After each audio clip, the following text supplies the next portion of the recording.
ಆರನೇ ತರ ಆರನೇ ತರಗತಿಯ ಆರನೇ ತರಗತಿಯ ಎದೆಗುಂದದ ಧೀರರು, ಪಾಠ 9 ಗದ್ಯ. ಈ ಪಾಠವನ್ನು ಬರೆದವರು MS ಸುಂದರ್ರಾಜ್ ಅವರು. ಇಲ್ಲಿ ಎದೆಗುಂದದೆ ಧೀರರಂತಂದರೆ ನಮಗೇನೇ ಕಷ್ಟ ಬಂದರೂ ಜೀವನದಲ್ಲಿ ನಾವು ಹಿಂಜರಿಬಾರ್ದು.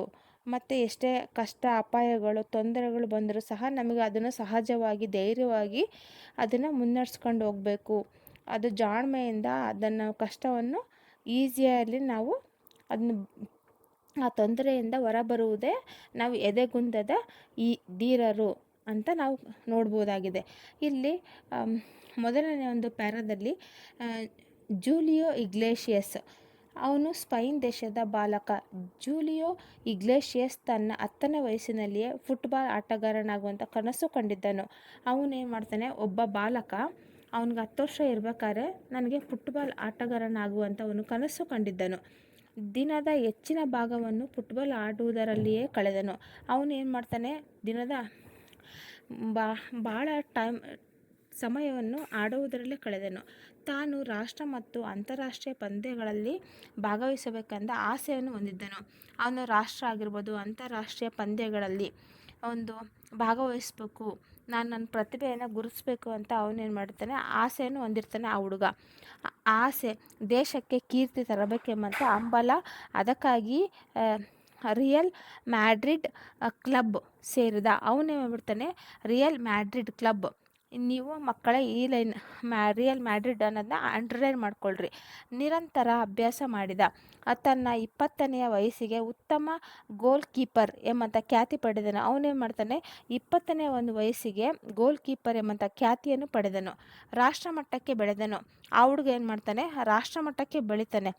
ಆದರೆ 1963ರಲ್ಲಿ ಸ್ನೇಹಿತರ ಜೊತೆ ಕಾರಿನಲ್ಲಿ ಹೋಗುವಾಗ ಭೀಕರ ಅಪಘಾತಕ್ಕೆ ಒಳಗಾದ.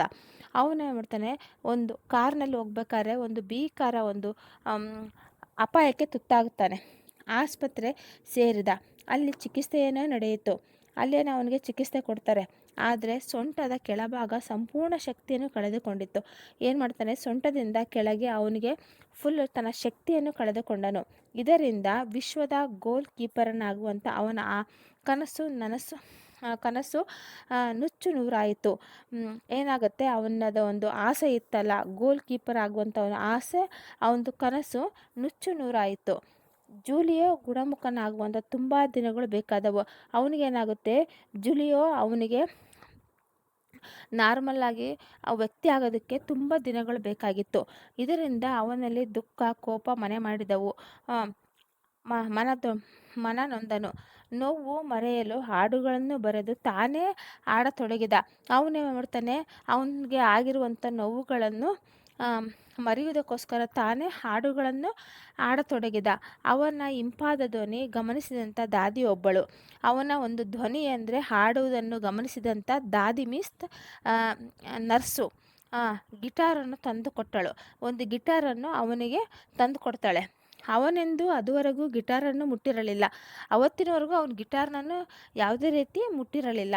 ಆದರೂ ಗಿಟಾರನ್ನು ನುಡಿಸುತ್ತಾ ಆಡತೊಡಗಿದ. ಹೀಗೆ 18 ತಿಂಗಳು ಆಸ್ಪತ್ರೆಯಲ್ಲೇ ಕಳೆದನು. 18 ತಿಂಗಳಂತಂದರೆ 1 ವರ್ಷದ ಮೇಲೆ 6 ತಿಂಗಳು ಏನು ಮಾಡ್ತಾನೆ, ಆಸ್ಪತ್ರೆಯಲ್ಲೇ ಅವನು ತನ್ನ ಸಮಯವನ್ನು ಕಳೀತಾನೆ. ಈಗ ಜೂಲಿಯೋ ಹಾಡುವುದರಲ್ಲಿ ಮತ್ತು ಗಿಟಾರ್ ನುಡಿಸುವುದರಲ್ಲಿ ಪರಿಣಿತ ಪಡೆದನು. ಅದು ಅವನ ಆತ್ಮವಿಶ್ವಾಸವನ್ನು ಹೆಚ್ಚಿಸಿತು. ಅವನಿಗೇನಾಗುತ್ತೆ, ತನ್ನ ಆತ್ಮವಿಶ್ವಾಸವನ್ನು ಇನ್ನೂ ಹೆಚ್ಚಿಸಿತ್ತು. ತಾನೇ ಹಾಡುಗಳನ್ನು ಬರೆದ. ತಾನೇನು ಮಾಡ್ತಾನೆ, ಹಾಡುಗಳನ್ನು ಬರೆದು ಹಾಡಿನಲ್ಲಿ ತಲ್ಲೀನನಾದ.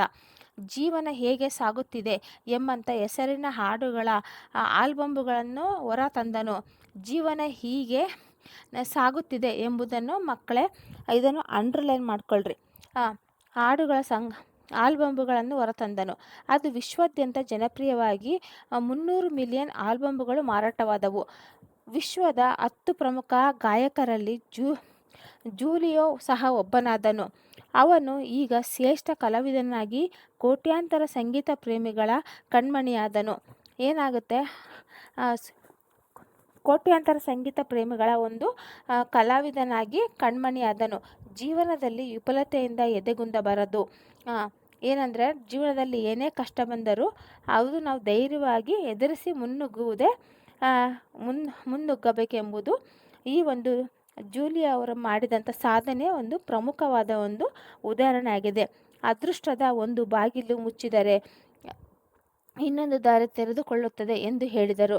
ಏನಂದರೆ ಅದೃಷ್ಟದ ಒಂದು ಬಾಗಿಲು ಮುಚ್ಚಿದರೆ ಇನ್ನೊಂದು ದಾರಿ ತೆಗೆದಿರುತ್ತೆ, ನಮಗೇನಾದರೂ ಒಂದು ಒಳ್ಳೆಯದಾಗುತ್ತೆ ಎಂದು ಹೇಳಿದನು. ಅದಕ್ಕೆ ಅವನ ಜೀವನವೇ ಸಾಕ್ಷಿ.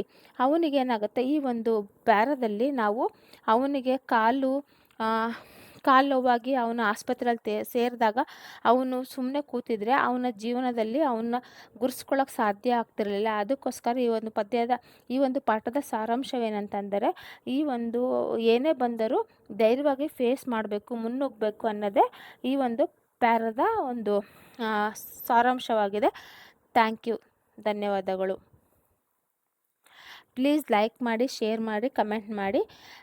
ಮುಂದಿನ ವಿಡಿಯೋಗಳಿಗೆ ಕಾಯಿರಿ. Thank you. ಸಬ್ಸ್ಕ್ರೈಬ್ ಮಾಡಿರಿ.